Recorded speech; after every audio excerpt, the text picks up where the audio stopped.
प्रिय भक्तजनों, आइए सुनते हैं मोक्षदा एकादशी की पावन कथा। इस बार मोक्षदा एकादशी शुक्रवार 1 दिसंबर 2025 को मनाया जाएगा। बहुत प्राचीन काल की बात है। हिमालय की पवित्र श्रृंखलाओं के दक्षिण दिशा में चंपावती नामक एक समृद्ध और धार्मिक नगरी थी। वहाँ के राजा वैखानस बड़े धर्मात्मा, न्यायप्रिय और विष्णु भक्त थे। वे प्रतिदिन ब्राह्मणों को दान देते, यज्ञ करते और भगवान विष्णु की पूजा में लीन रहते थे। उनके राज्य में प्रजा अत्यंत सुखी थी, कोई अपराध नहीं था और हर व्यक्ति धर्म के मार्ग पर चलता था।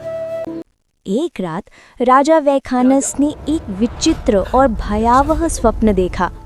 उन्होंने देखा कि उनके पिताजी भयानक नरक में कष्ट भोग रहे हैं। वे अग्नि की लपटों में जल रहे हैं, उनकी देह धुएं से ढकी है और वे चिल्ला रहे हैं, पुत्र, मुझे इस यातना से मुक्त कराओ। ये दृश्य देखकर राजा भयभीत हो गए। नींद खुली तो उनके पूरे शरीर में कंपी थी। उन्होंने तुरंत प्रातःकाल अपने दरबार में सभी ब्राह्मणों, पुरोहितों और ऋषियों को बुलाया। राजा बोले, गुरुदेवो, मेरे पिता जीवन भर धर्मपरायण रहे।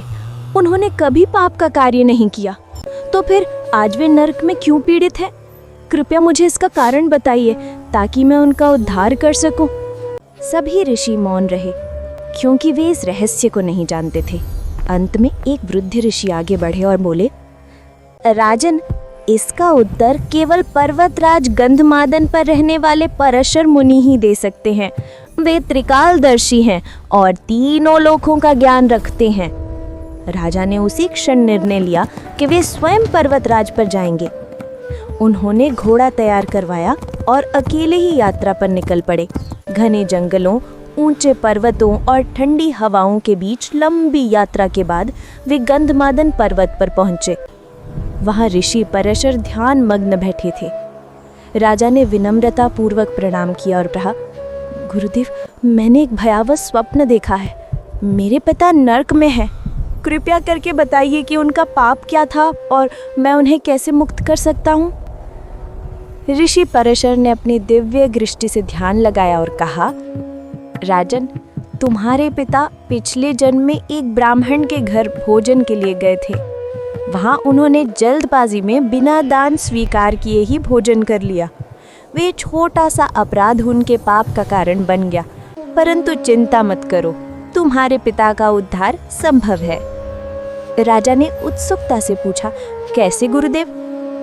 ऋषि बोले, अब से कुछ दिनों बाद आने वाली मार्गशीर्ष मास की शुक्ल पक्ष एकादशी मोक्षदा एकादशी कहलाती है। उस दिन जो व्यक्ति श्रद्धा से भगवान विष्णु की पूजा और उपवास करता है, उसे पापों से मुक्ति मिलती है। यदि तुम इस व्रत का पालन कर उस पुण्य को अपने पिता के नाम समर्पित कर दोगे, तो वे तुरंत नरक से मुक्त होकर विष्णु धाम को प्राप्त करेंगे। राजा ने हाथ जोड़कर कहा, गुरुदेव, मैं अवश्य ऐसा ही करूंगा। समय बीता और मोक्षदा एकादशी का पावन दिन आया।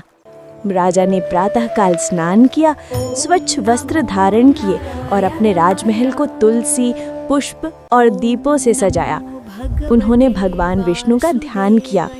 हे विष्णु, हे जनार्दन, मेरे पिता के पापों को क्षमा करे और उन्हें मोक्ष प्रदान करे।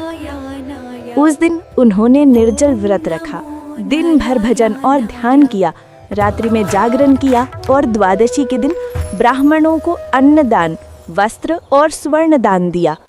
फिर उन्होंने व्रत का समस्त पुण्य अपने पिता को समर्पित कर दिया। जैसे ही उन्होंने ये कार्य पूरा किया, अचानक आकाश से एक दिव्य प्रकाश उतरा। उस प्रकाश में उनके पिताजी का तेजमय रूप दिखाई दिया। वे प्रसन्न मुद्रा में थे और बोले, पुत्र वैखानस, तेरे व्रत के प्रभाव से मुझे नरक से मुक्ति मिल गई है। अब मैं भगवान विष्णु के धाम जा रहा हूँ। तेरे वंश में सदैव धर्म और सुख बना रहेगा।